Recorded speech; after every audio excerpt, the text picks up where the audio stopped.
একদম সহজ আর পারফেক্ট ভাবে কিভাবে ফ্রুটস প্লাম কেক বানাবেন সেই রেসিপিটাই কিন্তু আজকে আমি শেয়ার করব। আর এটা কিন্তু সম্পূর্ণ ডিম ছাড়া বানিয়ে দেখাবো। প্রথমবার দেখলেই কিন্তু মানে যারা প্রথমবার বানাচ্ছেন তারা কিন্তু আমার এই রেসিপি দেখলে প্রথমবারই কিন্তু পারফেক্ট ভাবে বানাতে পারবেন। আর এই প্লাম কেকটা খেতে কিন্তু খুবই ভালো হয়। আর কতটা স্পঞ্জি হয়েছে আপনারা সেটা দেখলেই কিন্তু বুঝতে পারছেন। ভেতর দিকে কিন্তু খুবই সুন্দর হয়েছে আর খেতেও কিন্তু খুবই ভালো হয়। তো প্লাম কেকটা বানানোর জন্য ফার্স্টে আমি এখানে 1.5 কাপ মতো নিয়ে নেব অরেঞ্জ জুস। আপনারা চাইলে বাড়িতে যে অরেঞ্জ মানে কমলা লেবু থেকে জুসটা বের করে নিতে পারেন। এবার এটার মধ্যে দিয়ে দেব কাজু আর কিশমিশ দিয়ে দিয়েছিলাম 1/2 কাপ, কালো কিশমিশ দিয়ে দিয়েছিলাম 1/2 কাপ, আর এখানে টুটি ফুটি দিয়ে দেব 1/2 কাপ। এখানে রেড কালার, ইয়েলো কালার আর সবুজ কালারটা একসঙ্গেই ছিল, আমি সেটাই 1/2 কাপ দিয়ে দিয়েছি। এবার এটাকে আমি 10 মিনিটের জন্য জুসের মধ্যে ভিজিয়ে রাখবো। 10 মিনিট কিংবা 20 মিনিট যতটা সময় পারবেন ভিজিয়ে রাখবেন। ভিজিয়ে রাখলে কিন্তু খুবই ভালো হয়।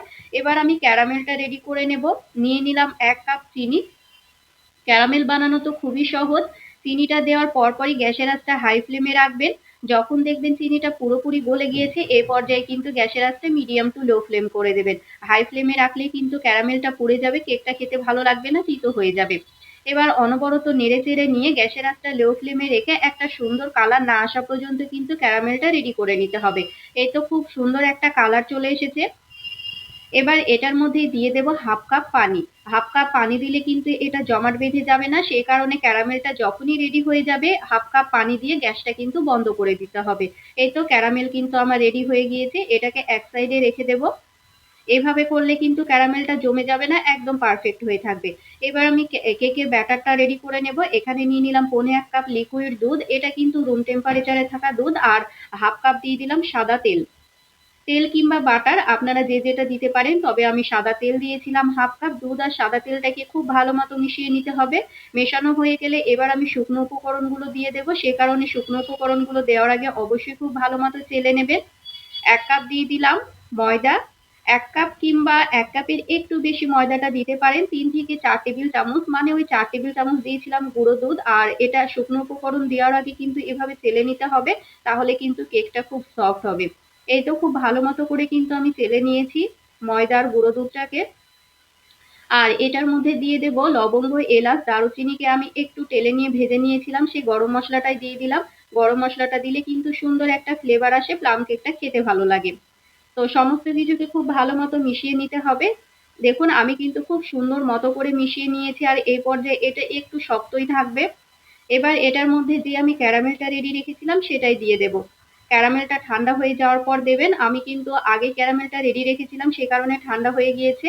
এবার অরেঞ্জ জুসের মধ্যে যে ফ্রুটগুলো আমি মানে ভিজিয়ে রেখেছিলাম সেটাই দিয়ে দেব। আমার যেহেতু জুস এখানে বেশি ছিল সে কারণে আমি সবটাই ঢেলে দিইনি। আপনাদের যদি জুসটা একটু কম দেন তাহলে কিন্তু সবটাই ঢেলে দিতে পারেন।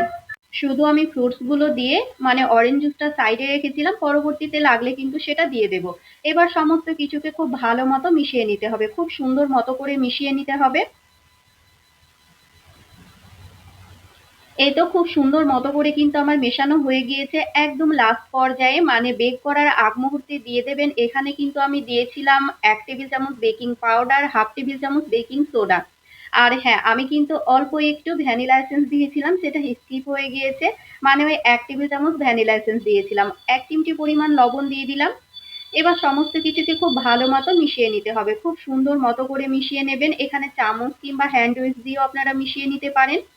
আর ব্যাটারটা কিন্তু খুব বেশি পাতলা হবে না, আবার খুব বেশি যে ঘন হবে সেটাও নয়, এরকম করে রেখে দেবেন।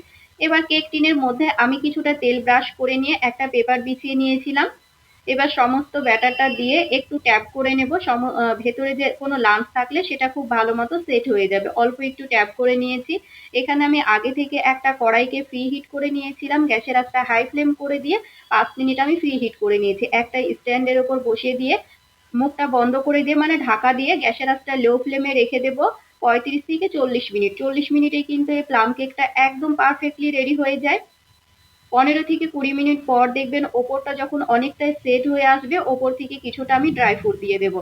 এভাবে ড্রাই ফ্রুট দিলে কিন্তু ড্রাই ফ্রুটগুলো একদমই নিচে চলে যায় না, ওপরে দেখতে ভালো লাগে। তো আমি প্রায় কিন্তু 40 মিনিট সময় লেগেছে। 40 মিনিট পর একটা টুথপিক দিয়ে দেখে নিচ্ছি, এই যে একটা টুথপিক ক্লিন আসছে, মানে আমার কেকটা কিন্তু পারফেক্টলি মানে একদম রেডি হয়ে গিয়েছে। পুরোপুরি যখন ঠান্ডা হয়ে আসবে এটাকে আমি ডিমোল্ড করে নেব। যদিও বা আমার কেকটা একটু গরম ছিল, তো আপনারা চেষ্টা করবেন পুরোপুরি ঠান্ডা হয়ে আসলে কিন্তু কেকটাকে ডিমোল্ড করার। দেখুন খুব সুন্দর মতো করে কিন্তু রেডি হয়ে গিয়েছে। আর এইরকম ফ্রুটস প্লাম কেকগুলো খেতে কিন্তু বেশি ভালো লাগে। তো বড়দিন স্পেশাল কিন্তু আপনারা বাইরে থেকে না কিনে এরকম করে বাড়িতেই কিন্তু পারফেক্টলি বানিয়ে নিতে পারবেন, খেতেও কিন্তু খুব ভালো হয়। তো আমার এই রেসিপিটা কেমন লাগলো কমেন্ট করে জানাতে ভুলবেন না। আর কার কার এইরকম ফ্রুটস প্লাম কেক খেতে ভালো লাগে সেটাও কিন্তু কমেন্ট করে জানাতে একদমই ভুলবেন না। আর বাড়িতে বানালে কেমন হয়েছিল সেটাও কিন্তু কমেন্ট করে জানিয়ে দেবেন যে কেমন হয়েছিল।